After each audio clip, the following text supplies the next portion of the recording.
How to fix Xbox app not working or not opening on your Windows device. Hello guys, this is Atticus and welcome back to another tutorial video. In today's video, I'll teach you guys how you can fix your Xbox app not opening or not working. So without any further ado, let's dive right into it.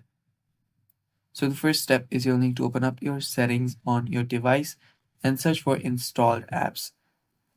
So you can simply search for installed apps on your search bar and open up your settings from there.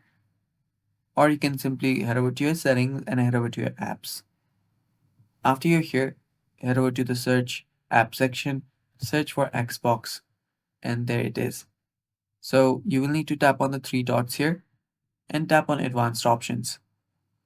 After you're on your advanced options, there you will see different settings. You'll need to first reset your Xbox. Tap on reset, and after the reset is done, what you'll need to do is you'll need to repair it. So tap on reset and then tap on repair. And after you do that, your problem should get fixed. And that's all for today's video, guys.